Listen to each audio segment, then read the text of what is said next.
മഹാപ്രഭോ, ദേവ, ഒരൊറ്റ അസ്ത്രം കൊണ്ട് 7 സാലവൃക്ഷങ്ങളെയും പർവ്വത ശൃംഗത്തെയും ഈ ഭൂമിയെ തന്നെയും അങ്ങ് പിളർത്തിക്കളഞ്ഞിരിക്കുന്നു. മഹാശക്തിശാലിയായ ബാലി അങ്ങേക്ക് മുന്നിൽ ഒന്നുമല്ലെന്ന് ഞാൻ അറിയുന്നു. ആ ശത്രുവിനെ നിഗ്രഹിച്ച് എന്റെ ജീവിതം സഫലമാക്കിയാലും പ്രഭോ, സഫലമാക്കിയാലും. അതേ സ്നേഹിത, ആ കർമ്മമാണ് ഇനി ചെയ്യപ്പെടേണ്ടത്. ചെല്ലു, കിഷ്കിന്ധയിലേക്ക് ചെല്ലു. ദുഷ്ടനായ സഹോദരനെ ശങ്ക കൂടാതെ യുദ്ധത്തിന് വിളിക്കൂ. ഞങ്ങൾ ഒപ്പമുണ്ട്. തീർച്ചയായും പ്രഭോ, അങ്ങനെ ചെയ്യാം.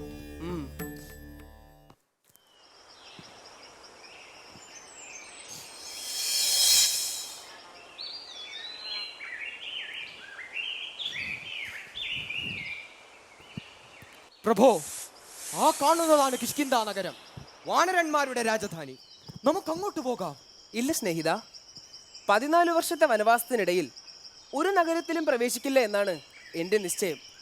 താങ്കൾ ചെല്ലു, ചെന്ന് ദുഷ്ടനായ ബാലിയെ യുദ്ധത്തിന് വിളിക്കൂ. ഞങ്ങൾ ഇവിടെ മറഞ്ഞു നിൽക്കാം. അങ്ങനെ ആകട്ടെ മഹാത്മൻ.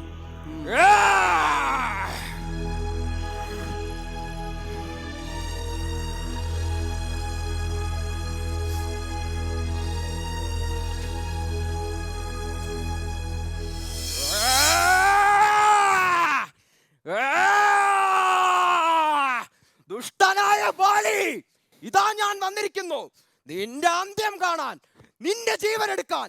ധൈര്യമുണ്ടെങ്കിൽ പുറത്തു വന്ന് എന്നോട് യുദ്ധം ചെയ്യ. ബാലി, പുറത്തു വാ.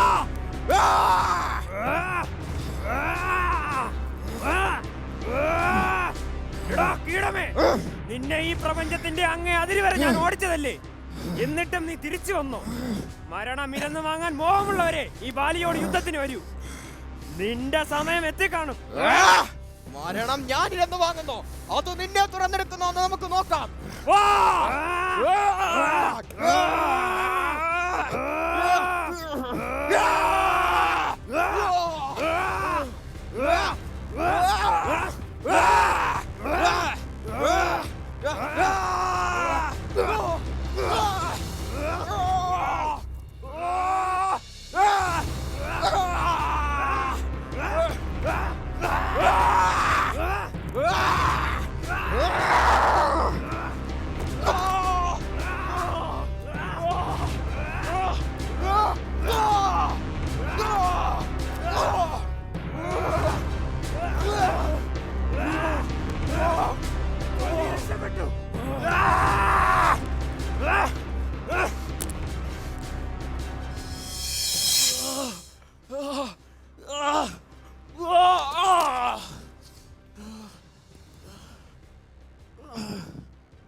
പ്രഭോ, ബാലിയെ കൊണ്ട് എന്നെ കൊല്ലിക്കാനായിരുന്നോ അങ്ങ് എന്നോട് അവനെ യുദ്ധത്തിന് വിളിക്കാൻ പറഞ്ഞത്?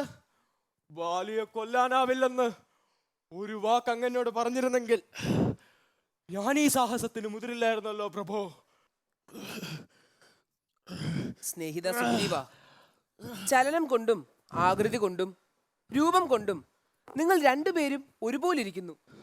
ആര് ബാലി ആര് സുഗ്രീവൻ എന്ന് തിരിച്ചറിയാനാവാത്ത അവസ്ഥയിലാണ് ഞാൻ അമ്പ അയക്കാതിരുന്നത്. നശിച്ചു, എന്റെ എല്ലാ ആശകളും പ്രതീക്ഷകളും നശിച്ചു പ്രഭോ, എല്ലാം നശിച്ചു. ഇല്ല സുഗ്രീവ, താങ്കൾ ഇനിയും ബാലിയെ യുദ്ധത്തിന് വിളിക്കണം. ആ യുദ്ധത്തിനിടയിൽ ബാലിയെ ഞാൻ വധിക്കാം. പക്ഷേ താങ്കളെ വേറിട്ടറിയാനുള്ള എന്തെങ്കിലും ഒരു അടയാളം ധരിച്ചിരിക്കണം. പക്ഷേ അങ്ങനെ എന്തടയാളമാണുള്ളത്? ലക്ഷ്മണ, ആ ഗജപുഷ്പവള്ളി പറിച്ച് സുഗ്രീവന്റെ കഴുത്തിലണിയിക്കൂ. ആ മാല്യം കൊണ്ട് സുഗ്രീവനെ തിരിച്ചറിയാനാകും. മാത്രമല്ല, അതൊരു ശുഭലക്ഷണവുമാണ്.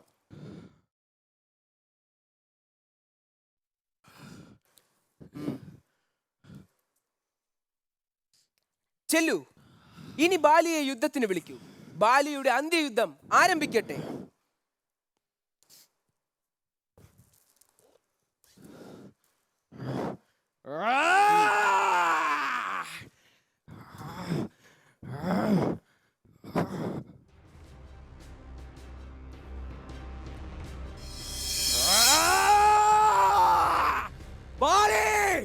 ഞാൻ ധൈര്യമുണ്ടെങ്കിൽ യുദ്ധത്തിന് വാ.